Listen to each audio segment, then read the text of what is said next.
Hi అండి. అందరికీ నమస్కారం. Welcome to my channel. ఈ వీడియోలో ఏపీ ప్రభుత్వ ఉద్యోగులకు మరియు పెన్షనర్లకు ఈ నెలలో 18 నెలల డీఏ బకాయిల చెల్లింపు ఎంత బేసిక్ వారికి ఎంత అమౌంట్ వస్తుందనే పూర్తి వివరాలు ఈ వీడియోలో అయితే తెలుసుకుందాము. వీడియోని ఎక్కడ కానీ స్కిప్ చేయకుండా ఎండ్ వరకు చూసేయండి. అప్పుడు ఇన్ఫర్మేషన్ పూర్తిగా అర్థమవుతుంది. అలాగే వీడియో చూస్తున్న ప్రతి ఒక్కరు వీడియోకైతే లైక్ చేయండి ఫ్రెండ్స్. ఈ వీడియోని తోటి ఉద్యోగ, పెన్షన్ మిత్రులతో అయితే షేర్ చేయండి. కొత్తగా మన ఛానల్ చూస్తున్నారు ఇంకా ఎవరైనా సబ్స్క్రైబ్ చేసుకున్నట్లయితే వెంటనే మన ఛానల్‌ని సబ్స్క్రైబ్ చేసుకోండి. దీని ద్వారా నేను చేసే లేటెస్ట్ వీడియోస్ అన్నీ మీ వరకు రీచ్ అవుతాయి. ఇక ఆలస్యం చేయకుండా వివరాల్లోకైతే వెళ్ళిపోదాము. ఫ్రెండ్స్ ఇక విషయానికొచ్చినట్లయితే ఆంధ్రప్రదేశ్ ఉద్యోగులు మరియు పెన్షనర్లకు డీఏ బకాయిల చెల్లింపుల పూర్తి వివరాలు. ఆంధ్రప్రదేశ్ రాష్ట్ర ప్రభుత్వ ఉద్యోగులు మరియు పెన్షనర్లకు ఊరట కల్పిస్తూ జనవరి 1, 2022 నుంచి వర్తించేలాగా 2.73% కరువు భత్యం డీఆర్ఎస్ అలవెన్స్ డీఏ మంజూరు చేస్తూ గతంలో రాష్ట్ర ప్రభుత్వం ఉత్తర్వులు జారీ చేసిన సంగతి మనందరికీ తెలిసిందే. ఈ పెంపుకు సంబంధించినటువంటి ఆర్థిక ప్రయోజనాలు, బకాయిల చెల్లింపు విధానం గురించి అయితే ఇక్కడ వివరంగా తెలుసుకుందాము. ప్రభుత్వ ఉత్తర్వుల సారాంశం ప్రకారంగా చూసుకున్నట్లయితే మంజూరైనటువంటి డీఏ రేటు 2.73%. వర్తించే తేదీ జనవరి 1, 2022 నుంచి నగదు చెల్లింపు ప్రారంభమైన తేదీ వచ్చేసి మనకు మంజూరైనటువంటి ఈ యొక్క 2.73% డీఏను జూలై 1, 2023 నుంచి అమల్లోకి తెచ్చారు. దీని ప్రకారంగా పెంచినటువంటి డీఏ ఆగస్టు 1, 2023న అందుకునేటటువంటి వేతనం లేదా పెన్షన్‌తో పాటు ఉద్యోగులకు వేతనము, పెన్షనర్లకు పెన్షన్‌తో పాటుగా అయితే కలిపి క్యాష్ రూపంలో వారి ఖాతాలలో అయితే జమ చేస్తూ వస్తున్నారనమాట. మరి డీఏ బకాయిల చెల్లింపు విధానం. ఈ డీఏ తాలూకా అరియర్స్ చెల్లింపు విధానం విషయానికొచ్చినట్లయితే ఈ డీఏకి సంబంధించినటువంటి డీఏ బకాయిల చెల్లింపులు ప్రభుత్వం నుంచి డీఏను 2022 జనవరి నుండి మంజూరు చేసినందుకు 2022 జనవరి నుంచి జూన్ 2023 వరకు అంటే దాదాపు 18 నెలల కాలం సంబంధించినటువంటి బకాయిలు చెల్లించాల్సి ఉంది. ఈ బకాయిలకు ఒకేసారి కాకుండా 3 సమాన వాయిదాల్లో అంటే 3 ఈక్వల్ ఇన్‌స్టాల్‌మెంట్‌లో పేమెంట్ అయితే అమౌంట్ చేయనున్నట్టుగా ప్రభుత్వం ఉత్తర్వులలో అయితే జారీ చేయడం జరిగింది. స్పష్టంగా పేర్కొంది.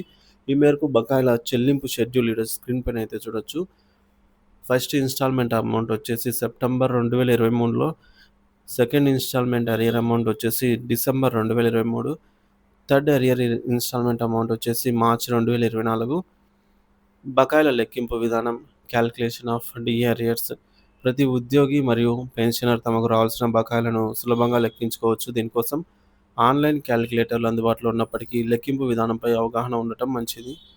సో, మనకిక్కడ డీఏ ఎలా క్యాలిక్యులేట్ చేయాలనే కొన్ని సూత్రాలైతే ఇక్కడ మనకు ఫార్ములా ఉంది. ఫస్ట్‌ది మనము నెలవారీ డీఏ ఎంత అనేది కనుక్కోవాలి. మనకు 2.73% డీఏ అయితే ప్రకటించారు. సో, ఈ డీఏ ఒక నెలకు ఎలా లెక్కించాలి? అలాగే టోటల్ 18 నెలలకు ఎంతవుతుంది? ఈ 18 నెలల అమౌంట్‌ని 3 సమాన వాయిదాల్లో ఎంత అమౌంట్ అవుతుందనేది ఇప్పుడు తెలుసుకుందాము.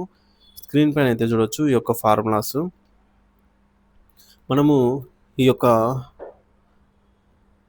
ఫార్ములాను సబ్స్టిట్యూట్ చేసే దానికోసము ఒక ఎగ్జాంపుల్ అయితే తీసుకుందాము. ఉదాహరణగా ఒక పెన్షనర్ యొక్క ప్రాథమిక పెన్షన్, బేసిక్ పెన్షన్ అది రూ. 22,565 అనుకుందాము. వారికి రావాల్సిన బకాయిలను ఈ విధంగా లెక్కించవచ్చు. నెలవారీ డీఏ పెంపు లెక్కింపు వచ్చేసి అంటే నెలకు ఎంత వస్తుందంటే ఈ యొక్క రూ. 22,565 నుంచి 2.73% అనగా రూ. 616 అవుతుంది. ఇది నెలకు వచ్చేటటువంటి డీఏ అమౌంట్. ఇప్పుడు మనం టోటల్ 18 నెలలకు ఎంత వస్తుందని కనుక్కుందాము. 18 నెలలంటే 616 ఇంటూ 18 రూ. 11,088 అవుతుంది.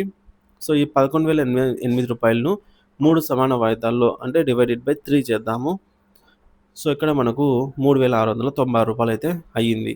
సో, ప్రతి వాయిదాల పెన్షనర్‌కి రూ. 3,696 అందుతుంది. సో, ఉదాహరణకి ఈ టేబుల్ అయితే చూడొచ్చు.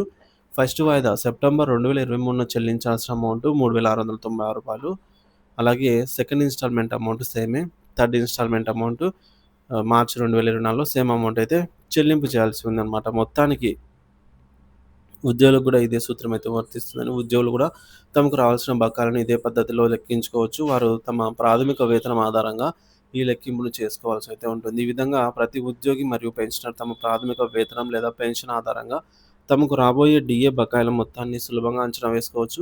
నిర్దిష్టమైన లెక్కల కోసం మీ పే స్లిప్ లేదా పెన్షన్ స్లిప్‌లను సరిచూసుకోవడం లేదా సంబంధిత ట్రెజరీ లేదా డీడీఓ కార్యాలయాన్ని సంప్రదించడం అయితే మంచిది.